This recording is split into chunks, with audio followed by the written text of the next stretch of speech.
So I was thinking about what's going on in the world like I do all day, every day. And recently, I've really been trying to get to the root cause of, or a root understanding of, why there's so much negativity and pessimism in the finance, economic, macroeconomic, and investing community, whether it's here on YouTube, on the internet, other places on the internet, or in mainstream media. And it's really troubling because, especially over the past couple years, there have been a lot of difficult and trying times for everybody in the world financially. And it's very repetitive. It's very dark. There's all this doom and gloom. You need to stockpile food. You need to stockpile gas. You need to hide and shelter in place. You need to get out of debt. Don't invest. Buy gold and silver and all these things. Doomsday type forecasts. And while some of that may be true, it's really made me question, where is this all coming from? And what do we really need to focus on besides the doom and gloom? Because if we just look at that stuff every day, we're going to drive ourselves crazy. And so I'm just going to kind of rant here about what I think what it stems from, and what I focus on to try to, get through that type of banter, about negativity and things like that. And first off, I think the reason there's so much pessimism and negativity in these spaces are the fact that if you look at economics from a foundational and fundamental perspective at the base level, the thing that all economists understand, and hence the base of the science, is that scarcity exists. And basically, what scarcity is the understanding that demand outpaces supply, making a resource scarce. So there's more demand for it than there is supply. And that's what causes price fluctuations, things like that. We all understand that. And so that in itself is sort of a negative connotation or negative idea, right? Life doesn't last forever. Death is imminent. That's kind of negative and a dark thought, right? There's not infinite clean water for everybody in the world to drink. Negativity, also a reality of scarcity. There's not an unlimited amount of nutritious food for everybody in the world to eat and have access to. Okay. These are really high level concepts, but it all revolves back to this concept in economics called scarcity. And so, understanding that scarcity exists, we look at what's going on in the world financially, politically. We look at what's going on with access to resources and capital and all these things. And right now, it's really just looks like it's all bad news, especially when you look at the macro level. The Federal Reserve is printing money like crazy. They're not raising interest rates fast enough, so inflation's out of control. You go to fill up your car, and gas is twice as expensive now than it was 2 years ago. You are trying to enter the real estate market, and houses are beyond your budget, and your raises and wages aren't keeping up with that.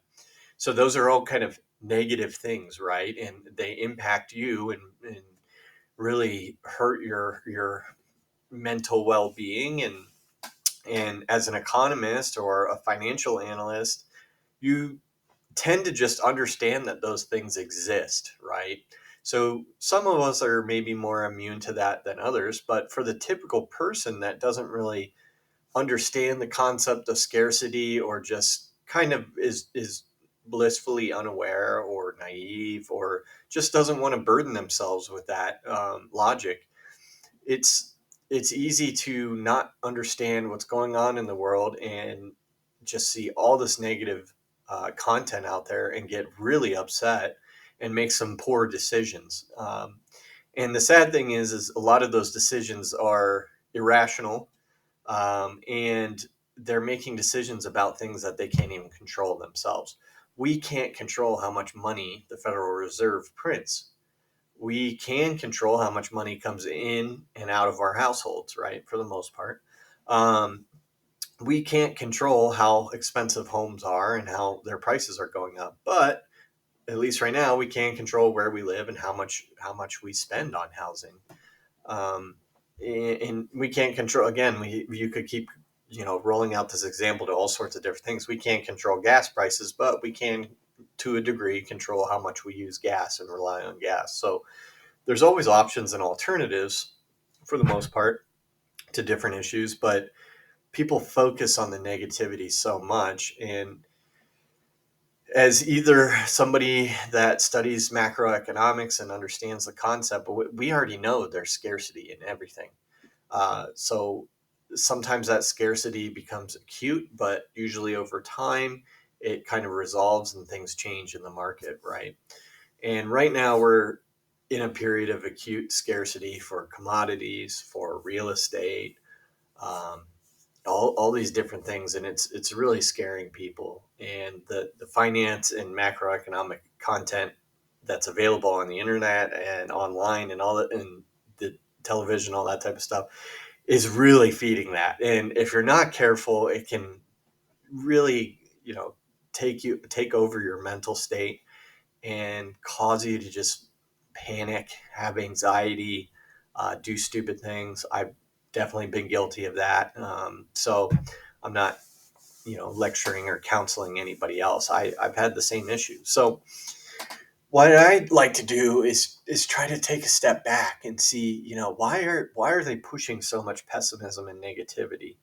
And part of the reason is because that type of content gets the views, it gets the clicks. There's a lot of YouTube channels out there that are just all about doomsday.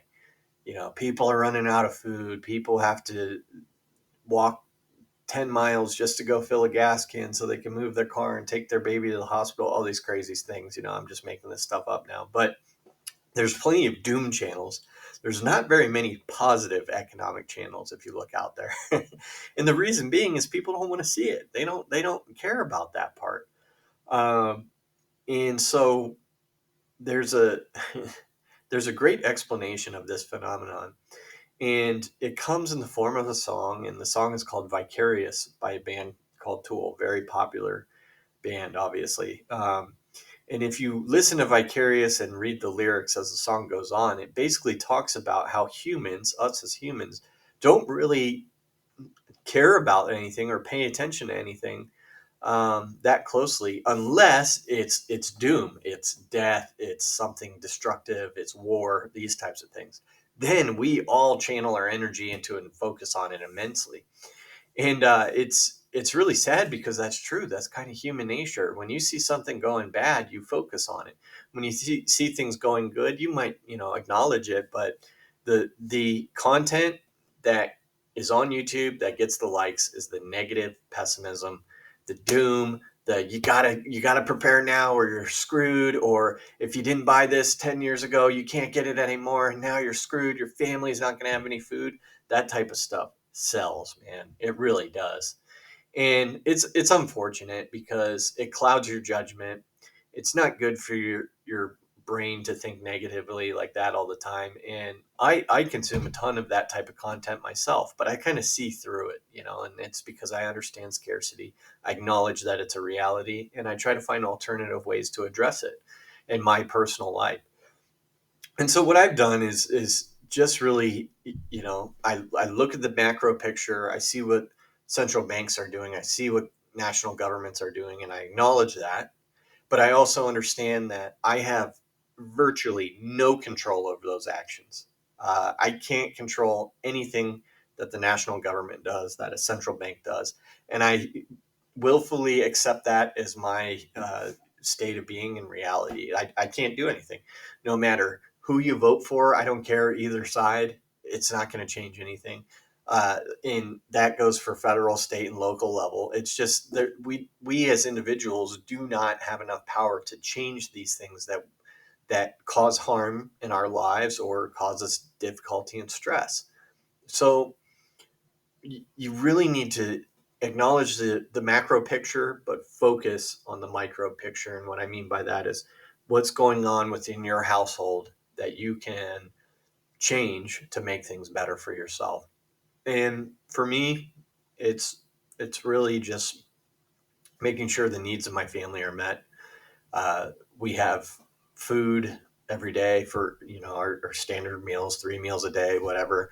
We have heat, we have electricity, we have the internet, a beautiful resource, right? We have functioning cars. They're not anything fancy at all, but they get us around. We have a comfortable place to live, and it's relatively safe. I mean, I enjoy that we have those. I'm incredibly grateful that we have those. And beyond that, we focus on other things that we can control, like, staying out of debt and taking the income that we do have and the available cash flow that we do have to invest in different things that create more cash flow for us or protect our wealth or, generate assets for us. And doing that really helps ease the burden of all the negativity that you see in the world about inflation, um, terrible housing market, a broken housing market, bad, poor wages that aren't catching up, all these things. If you can do things within yourself and within your household, which most of us can, not all, I know there's some extenuating circumstances that prevent people from being able to help themselves. But for most of us, we can do some things. We can make some choices that make our household a lot better off. And those actions will pay dividends beyond anything that the government could do or a central bank could do for you. And it's freeing, and it lets you see all the doom that's going on in the world. And um, it gives you freedom in your mind that it's going to be okay. And we're going to figure this out, and we're going to find other ways. Yeah, the stock market went down. My portfolio's trash. That's okay. Stocks don't feed you, right? Um, so that's just kind of my rant today. Listen to that song by Tool if you haven't heard it. It's a fantastic song, one of my favorite bands. Listen to the lyrics, figure out what they're saying, understand that we probably are consuming way too much negative content about things that are well beyond our control, and we should really focus internally on things that we can control within our four walls of our household, um, in our own minds. So if we do that, we can come through this with a clear head and really find a path through some difficult times. It's not the end. We got a long way to go. So thanks. I'll see you in the next one.